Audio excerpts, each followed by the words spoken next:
Ada berita juga bilang bahwa kamu ini menolak ngasih surat nikah dan kamu memaksa untuk satu kamar dengan pacar kamu.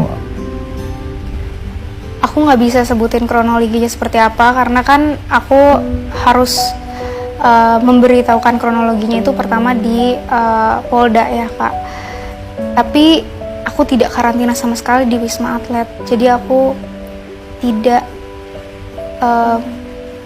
tidak minta sekamar juga karena emang kenyataannya aku tidak karantina sama sekali. Jadi, wait, kamu nggak karantina sama sekali di Wisma Atlet? Enggak. Itu berita. Rahel V-nya seperti tak pernah berhenti menuai kontroversi. Sejak awal kemunculannya, wanita yang lebih dikenal sebagai selebgram itu memang kerap jadi buah bibir karena kontroversinya. Dan baru-baru ini, ia kembali menjadi trending pemberitaan karena ulangnya kabur dari tempat karantina sekembalinya dari Amerika Serikat. Seperti diketahui, pada 1 September lalu, Rahel tengah berada di New York, Amerika Serikat bersama sejumlah selebriti lainnya. Sepulangnya dari Amerika, Rahel yang seharusnya menjalani karantina di Wisma Atlet justru disebut-sebut kabur dan pergi liburan ke Bali. Kritikan dan hujatan pun tak pelak datang menghujam. Bahkan seruan agar Rahel ditangkap dan harus dihukum penjara begitu nyaring terdengar. Dan baru-baru ini, lewat unggahannya di media sosial, Rahel akhirnya meminta maaf dan mengakui kesalahan yang telah ia lakukan. Lalu setelah meminta maaf, akankah Rahel V-nya bebas dari ancaman pidana yang ada di depan mata? Ataukah pihak berwajib akan usut tuntas terkait kaburnya Rahel V-nya yang mirisnya disebut-sebut dibantu juga oleh oknum TNI? Selalu happy, jadi kalian juga nggak ada ngatain orang lain. Semoga kalian yang ikutin perjalanan aku dari lama juga masih menyayangi aku seperti sebelumnya. Dari aku yang bikin video ceplas-ceplos, terus yang aku ya segala macam perubahan aku sampai ke titik ini.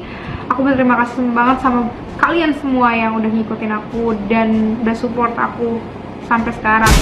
Kasus yang Raka V-nya ini sebenarnya sudah saya tanyakan ke Kemenkes dan sampai dikomentari oleh Profesor Berry, itu salah satu ketua penanganan COVID dan juru bicara ID. Intinya itu harus diinvestigasi karena namanya oknum.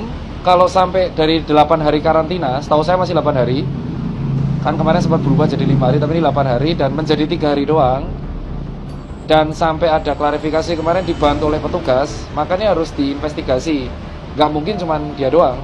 Secara logika aja kan kalau misalkan ada oknum petugas terus japri selebgram yang followernya sampai 6M, nggak mungkin dong lewat DM. Nggak mungkin dong gitu. Padahal kalau kita lihat, dia kan berangkat bareng teman-teman kayak Gading, Enzi, Arif Muhammad, dan mereka semua itu sampai nginepnya kan di hotel. Dia doang nih yang mengalami hal itu. Berarti harus diselidikin kenapa kok bisa mendapatkan kontaknya, lalu kok bisa keluar dari Wisma Atlet, biayanya itu berapa, dan harus disanksi agar tidak menjadi PR-PR berikutnya.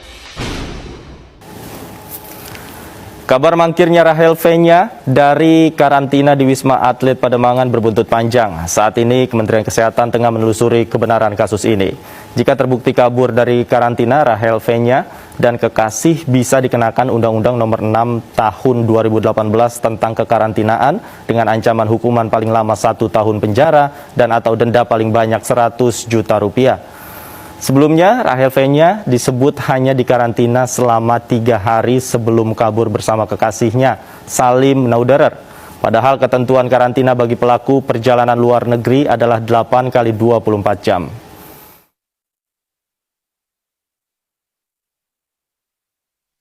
Nah, Kementerian Kesehatan tentunya akan mendorong ya aparat keamanan untuk menindak tegas kalau memang ada oknum yang melakukan pelanggaran terhadap aturan tentang karantina ini. Saat ini Satgas Karantina sedang melakukan penelusuran terkait informasi yang didapatkan ini dan tentunya kita akan menunggu hasil daripada penelusuran informasi tersebut dan tindak lanjut apa yang akan dilakukan ya.